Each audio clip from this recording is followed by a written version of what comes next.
The Recovery Kernel. Behavioral Addiction Series. No Substance Required. A Guide to Behavioral Addictions. Gambling, gaming, movies and TV, radio and passive media, music dependency during exercise. Section 1, The Same Machine, No Pill Required. Classical building the centurion, the dopamine circuit does not care whether the input is fentanyl or a slot machine. It responds the same way.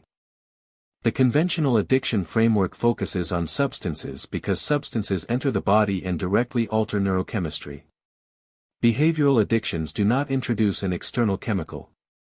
They achieve the same neurochemical result through a different door, by triggering the brain's own dopamine release through activities that have been specifically calibrated to do so as efficiently as possible. The stigma difference is enormous. The person with a gambling addiction is told they lack discipline. The person with a gaming addiction is told they need to grow up. The person who cannot sit without the television on is not told anything at all, because it is so normalized that it has no name.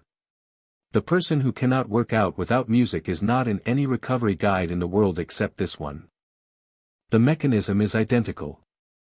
The outcome, lost time, disrupted relationships, financial consequence, the inability to experience satisfaction from ordinary life, the need for escalating intensity to achieve the same effect, is the same.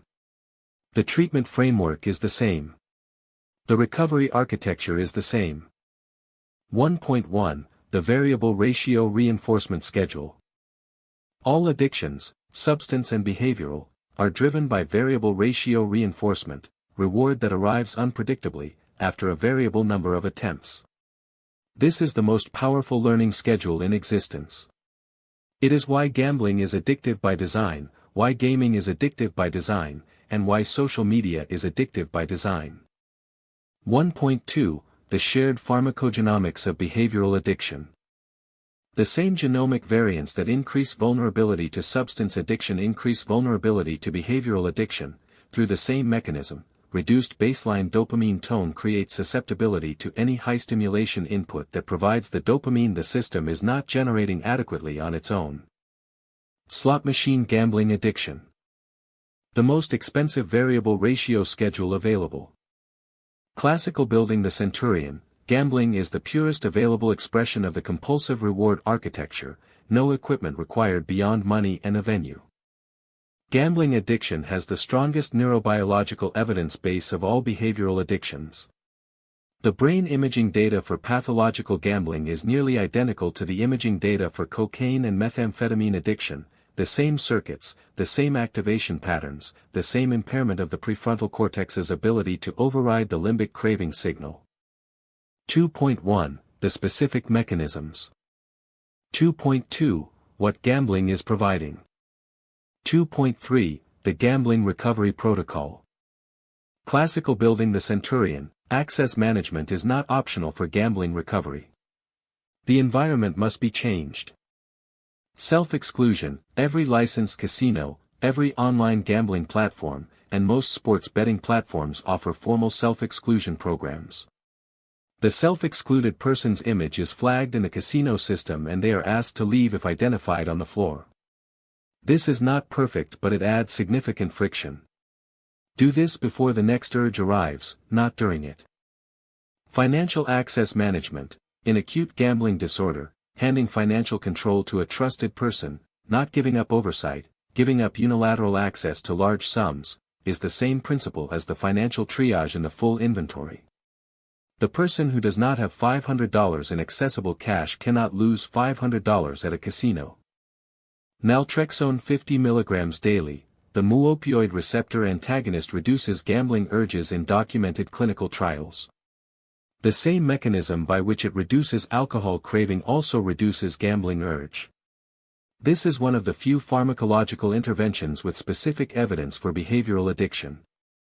CBT specifically targeting cognitive distortions, the gambler's fallacy, the near-miss effect, the illusion of control, and the chasing pattern are all cognitive distortions that respond to specific cognitive behavioral therapy techniques. Unlike some substance addictions where CBT is adjunctive, for gambling disorder CBT is the primary treatment. The competitive drive transplant, the compulsive need for competition with real stakes and real consequences, the specific quality that gambling provides, is redirectable into legitimate competitive contexts. Business ownership, athletic competition, investing with a defined small amount specifically designated as the risk capital. The drive is not the problem. The vehicle is. Video game gaming addiction. The product that employs behavioral psychologists to keep you playing. Classical building the centurion, the game was not accidentally addictive. It was intentionally designed that way by people who know exactly what they are doing. Internet gaming disorder appears in the DSM-5 as a condition for further study.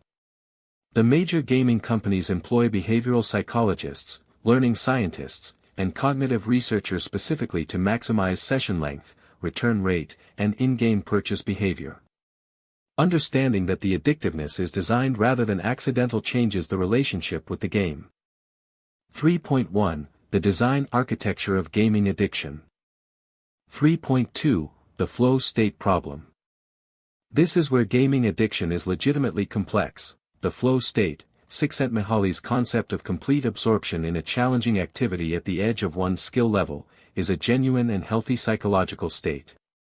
Games are specifically designed to maintain the player at the skill challenge frontier, producing genuine flow. The flow state itself is not pathological. The problem is when the game provides flow more reliably than ordinary life does. When work is understimulating, relationships are undemanding, and the world outside the screen feels flat and texturally thin, the game's precisely calibrated challenge skill balance produces the most reliable flow experience available.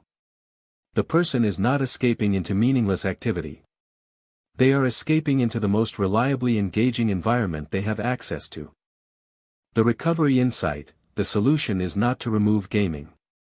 It is to make ordinary life compete. Not by making ordinary life more like a game, by developing the genuine skills and genuine challenges that produce real-world flow. The craftsperson absorbed in a piece of work, the athlete at the frontier of their physical capability, the entrepreneur navigating genuine uncertainty, these people have real-world flow. They do not need the game's calibrated simulation of it. 3.3 The Gaming Recovery Protocol. Schedule-based gaming, the compulsive quality of gaming is specifically its unlimited access. Scheduled gaming, X hours on Y days, not more, is a fundamentally different relationship with the activity. The schedule turns a compulsive behavior into a planned recreation. This is not abstinence. It is control. Digital friction, screen time, iOS, digital well-being, Android, cold turkey, or freedom.to, apps that enforce time limits and blackout periods. Set the limits when not in the urge state, Sunday morning, not Friday night. The friction that prevents compulsive extension of sessions is most useful at the moment of one more game, which is the moment of maximum cognitive impairment for this decision. The sleep line, no gaming after a specific time. This one non-negotiable rule addresses the sleep disruption that compounds every other aspect of gaming disorder. The time is set based on when sleep must begin to get 8 hours. Devices go on the charger in another room at that time. Social obligation management, have the explicit conversation with gaming friends about the new schedule. The social guilt of logging off is manageable if the expectation has been set. I play Tuesday and Saturday, 7 to 10 p.m., is a real social commitment that the group can plan around.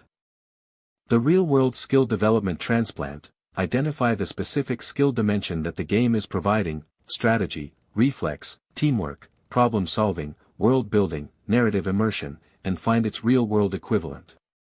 The RTS player's strategic thinking is deployable in business, chess, and negotiation. The FPS player's reaction time and spatial reasoning is deployable in actual athletic contexts. The RPG player's world-building investment can go into writing, game design, or collaborative storytelling. Television movie, TV, and passive media addiction. The addiction that requires nothing from you and gives nothing back. Classical building the centurion, this is the behavioral addiction that has no name because it is completely normal.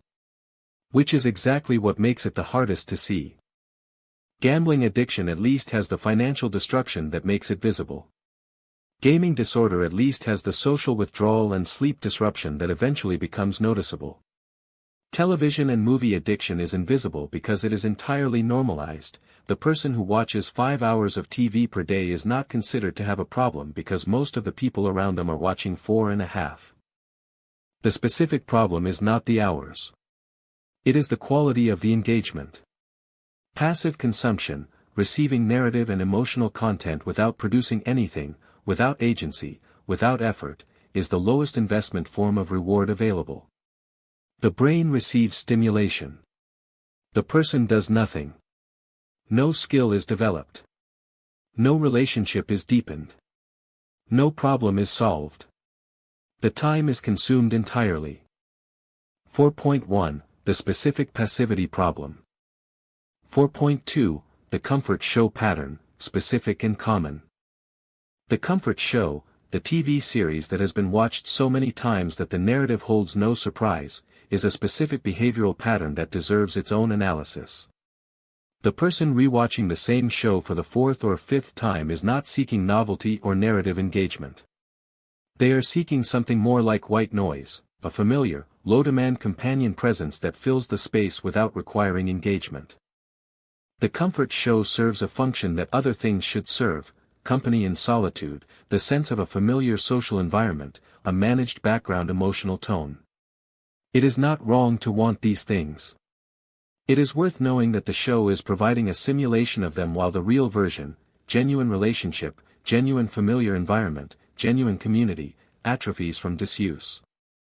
4.3 The TV/movie recovery protocol. The purchase per episode model for any new show, rather than unlimited access subscriptions, pay per episode for anything new.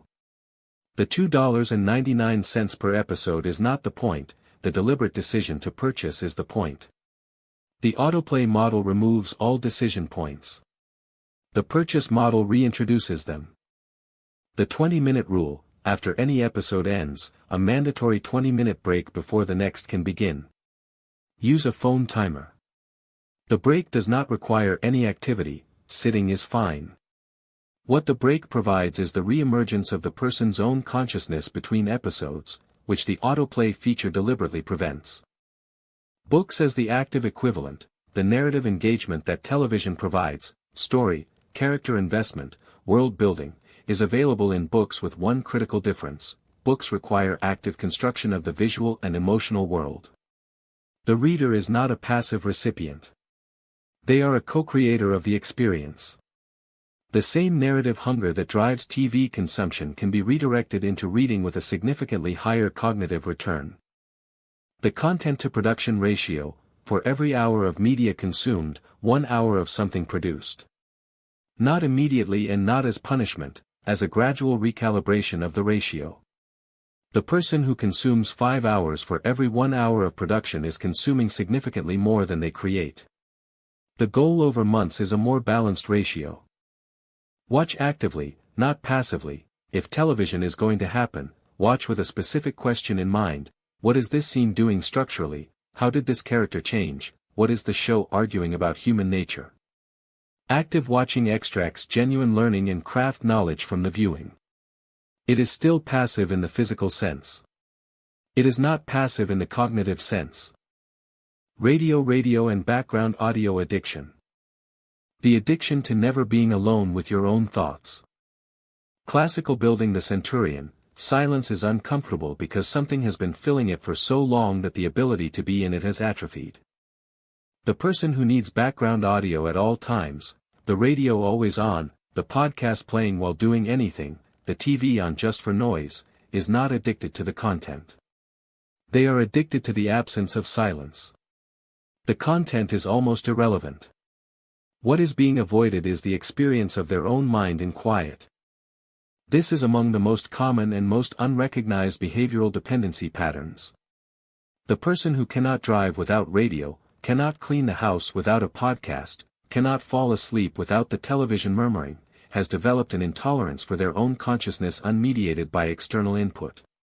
Every culture and every contemplative tradition has recognized the importance of silence. This addiction is the avoidance of exactly what those traditions point toward. Headphone music dependency during exercise. The most socially acceptable exercise dependency that nobody talks about. The person who cannot work out without music has never actually worked out. Classical building the centurion, this is the one nobody puts in a recovery guide. But it belongs here because it is the exact same mechanism, a chemical that makes an experience tolerable that should be experienced directly. The statement above is not hostile to music. The recovery kernel's temple protocols take music seriously as sacred study. Music during exercise is genuinely useful, it improves pace, reduces perceived exertion, and adds pleasure to physical work. The dependency version, the person who literally cannot exercise without music, who has never completed a workout without audio, who reaches for the phone before their first step and experiences the workout as music experience while moving, is something different. The person who has never worked out without music has never experienced what their own body feels like during exercise. The proprioceptive feedback, the feeling of muscles engaging, the rhythm of breathing, the progressive warmth of circulation, the specific fatigue pattern that calibrates effort accurately, has always been masked. They have been in a state of auditory dissociation from their own physical experience for every workout they have done. 6.1 What music is masking. 6.2 Why it is specifically a dependency. The dependency test for music during exercise is simple: can you complete a full workout without it? Not comfortably, just complete it. For many people who have always exercised with music, the answer is genuinely no. Not, I prefer not to. No. The workout is experienced as unbearable, excessively difficult, or simply not possible. This is the dependency signal. The exercise that requires an external input to be tolerable is exercise that the person has never actually been able to do on its own merits, which means the intrinsic motivation and intrinsic reward that sustains long-term exercise has never been built. The music is the pharmaceutical. Remove it and the exercise is not yet a sustainable independent activity. 6.3 The Music-Free Exercise Protocol. This is not about eliminating music from exercise. It is about developing the capacity to exercise without it, so that the choice to use music is genuine rather than compelled. 1 session per week without music. The first session will be difficult. The mind will look for something to do, the body will feel noisier without the audio mask, the workout may feel harder. This is the withdrawal. It passes within 2 to 3 sessions. Begin with a short session for the first music-free attempt, 15 to 20 minutes. The goal is not performance but contact. Make contact with what the body feels like during exercise without mediation. Give the proprioceptive feedback a name. During the music-free session, consciously identify and name what is happening in the body. Left calf is tighter than right. Breathing is more labored than usual, recovery was incomplete. This set is RPE 7, the next will need to be shorter. This active labeling of body feedback builds the interoceptive intelligence that music masks. Over 8 to 12 weeks, alternate music-free and music sessions. The music-free sessions develop the proprioceptive relationship. The music sessions are chosen, not compelled. The person knows what both are, they are choosing between them. The long-term target, 50% of sessions music-free. Not because music is bad, it is not. Because the choice should be a choice, not a compulsion. The workout that can be done without music and is more effective with music is a different thing from the workout that cannot be done without it. Section 7, The Common Architecture, What all of these share. Classical building the centurion, 5 different products. 1 mechanism. 1 recovery framework. Across gambling, gaming, TV/movies, background radio, and music dependency during exercise, the same elements are present. Naming them explicitly allows the person to recognize the pattern when it appears in any form, including forms not covered by this guide. 7.1 The Digital Wellness Toolkit. Behavioral addictions in the modern context are largely mediated by devices. The device that enables gaming is the same device that provides escape through streaming is the same device that provides the music during exercise. The interventions must be device level, not merely intention level. The behavioral addiction recovery principle. Classical building the centurion, no substance required, but the same recovery architecture applies exactly. The person with gambling disorder who has never touched alcohol or drugs is using the same dopamine machinery as the person in opiate recovery. The same genomic variants, DRD2A1, COMT val/val, MTHFR homozygous, underlie the same reward deficiency. The same variable ratio reinforcement drives the same compulsive pattern. The same escape function fills the same gap. The recovery architecture is identical: identify the specific function the addiction is serving, build the natural equivalent, apply digital friction to reduce access, develop the specific skill or practice that addresses the underlying need directly. The phase reframe applies. The transplantation framework applies. The natural architecture, the exercise, the solitude, the genuine flow, the real stakes competition, the creative production, is the destination. The music during exercise point is worth naming one more time because it is the smallest, the most normal, and the most telling. If you cannot be alone in your body during a workout, if you need the audio because the physical experience of your own body working hard is something you cannot tolerate directly, that is the same mechanism as every other item in this guide. The body is the temple. Be in it. The music will still be there when you choose it rather than need it. Recovery Kernel No Substance Required Crisis, 988 SAMHSA, 1-800-662-4357. National Problem Gambling Helpline, 1-800-522-4700 Chat, ncpgambling.org/chat. Read with, The Transplant Stop the Bleed, the Full Inventory, the Chrysalis. Same engine. Different product. Same recovery.